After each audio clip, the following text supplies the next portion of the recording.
Good morning. তো আজকের ভিডিওটা আমি শুরু করছি। আজকে আমাদের আছে একটা মেম্বারের বার্থডে। তো আমি সকালে উঠে ব্রাশ করে জল খেয়ে সকালে ব্রেকফাস্ট করে নিয়েছিলাম। ব্রেকফাস্ট শেষ করার পর আমি স্নান করে নিয়েছিলাম, যেহেতু বার্থডে গার্লের বাড়িতে যেতে হবে। তারপর মা পুজো করছিল, তারপর আমরা রেডি হয়ে বেরিয়ে গিয়েছিলাম আমাদের গন্তব্যস্থানের উদ্দেশ্যে। তারপর আমি চলে গিয়েছিলাম, গিয়ে দেখি সবাই মিলে খাবার গুছাচ্ছিল। তো আমরা বার্থডে গার্লের খাবার রেডি করছিলাম, দেখো সাজিয়ে নিয়েছি। তারপর বার্থডে গার্ল পুজো দিতে গেছিলো, তারপর চলে এসছে, এবার সবাই মিলে খাচ্ছিলাম। দিয়ে ফার্স্টে তো ওকে খাওয়ালাম, তারপর আমরা নিজেও খাচ্ছিলাম, ওদেরকে খাইয়েও দিচ্ছিলাম। তারপর প্ল্যানিং করছিলাম কি করব রাতে। তারপর সবাই মিলে সবজি কেটে নিচ্ছিলাম রাতের ডিনারের জন্য।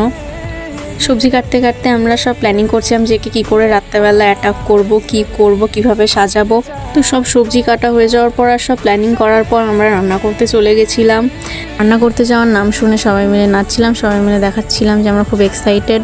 তো তারপর সবার প্রথমে পায়েস রান্না করে নিয়েছিলাম, তারপর কড়াইয়ে তেল দিয়ে পাঁপড় ভেজে নিয়েছিলাম।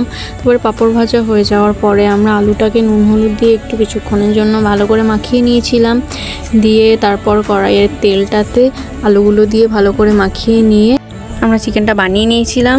চিকেনটা খুবই টেস্টি হয়েছিল খেতে। মাংস রান্না হয়ে যাওয়ার পরে আমরা রাতের ডেকোরেশন করতে চলে গেছিলাম। তো এরা দুজন মিলে মেইনলি ডেকোরেশনটা করছিল। হয়ে যাওয়ার পরে সব হ্যাপি বার্থডে স্টিকারগুলো আছে ওইগুলো লাগিয়ে নিয়ে দিয়ে বেলুন দিয়ে ভালো করে সাজিয়ে দিচ্ছিল। তো ভালো করে ডেকোরেশনটা হয়ে যাওয়ার পর, সাজানোর পরে আমরা সবাই রেডি হতে গেছিলাম। তো অ্যাজ ইউজুয়াল এরা দুজনকার চুল বেঁধে দিচ্ছিল। তো এরা চুল বাঁধছিল, আমরা সবাই দেখছিলাম, কেক আনতে গেছিলাম। তো কেক নিয়ে আসার পর আমরা সব ডেকোরেশন করে কেক কাটছিল। বার্থডে গার্ল তো খুবই এক্সাইটেড ছিল, দেখতেই পাচ্ছে। আর আমাদের পাশে দুটো বাচ্চারা ছিল, বাচ্চারা যে বার্থডে গার্ল তার থেকেও বেশি এক্সাইটেড ছিল কেক কাটার জন্য। তো কেক কাটার পরে সবাইকে কেক খাইয়ে দিচ্ছিল, আর বাচ্চাগুলো বলছিল আমি এই ফুলটা নেব, আমি ওই ফুলটা নেব। দিয়ে সবাইকে কেক খাওয়ানোর পরে তো সবাই অপেক্ষা করছিল কেক খাওয়ার, আর আমরা অপেক্ষা করছিলাম কখন একে স্নো স্প্রে দিয়ে অ্যাটাক করব। তো কেক খাওয়ানো সবাইকে হয়ে যাওয়ার পরে আমরা একে অ্যাটাক করেছিলাম স্নো স্প্রে দিয়ে। এর মুখটা দেখো কি অবস্থা হয়েছে। তো সবাই মিলে বেচারিকে অ্যাটাক করার পর এবার আমরা সবাই মিলে খেতে বসবো। তো সবাই মিলে আমরা খেতে বসে পড়েছিলাম। খেতে বসে সব এতক্ষণে তো তোমরা বুঝেই গেছো কার বার্থডে আর যার বার্থডে সে এতক্ষণে ফ্রি হয়ে ভিডিওটা নিচ্ছে। তার মাঝখানে একজন চলে যাচ্ছিল, সে আমাদের বাই বলতে এসেছিলো।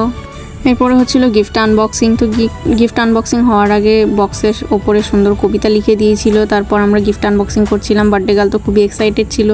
পিছনে যে ইয়েলো কালার টেডিটা দেখছো ওটাও গিফটের, কিন্তু ওটার কোনো ভিডিও নেওয়া হয়নি। তো গিফটটা খোলার প্রথমেই ছিল একটা নেল পলিশ আর একটা লিপস্টিক। লিপস্টিকের কালারটা খুবই ভালো। তারপরে ছিল একটা ব্লাশার প্যালেট, যেটা সবগুলো কালার ছিল খুবই সুন্দর। এরপর ওই ব্লাশার প্যালেটটা আমি খুলে দেখাতে বলছিলাম, তো আমাদের খুলে দেখাচ্ছিল কালারগুলো। এরপরে ছিল একটা ব্লু কালারের সুন্দর চুড়িদারের সেট। তারপর ছিল একটা আইশ্যাডো প্যালেট, যেগুলোর সব কালারগুলোই ছিল খুব ইউজফুল। তো আমরা ওগুলো দেখছিলাম যে কতটা স্টে করে বা কি না করে। তো আমি দেখছিলাম যে কোন কালারটা কতটা সুন্দর, কোনটা কোন ড্রেসের সাথে যাবে ওটা দেখছিলাম। তারপর এই গিফটটা আনবক্সিং হয়ে যাওয়ার পর আমরা অন্য গিফটটা আনবক্সিং করছিলাম। তো এই গিফটটা আনবক্সিং করার পর দেখলাম এই গিফটটাও খুবই সুন্দর ছিল। তো গিফট আনবক্সিং হয়ে যাওয়ার পরে সবাই আমরা বাড়ি চলে যাচ্ছিলাম। তো সবাইকে বাই করে নিচ্ছিলাম। তো আজকের ভিডিওটা এতটাই। লাইক কমেন্ট সাবস্ক্রাইব, ভালো লাগলে এভাবে আমাদের পাশে থাকবেন। ভিডিও খুব জলদি চ্যানেলে আসছে।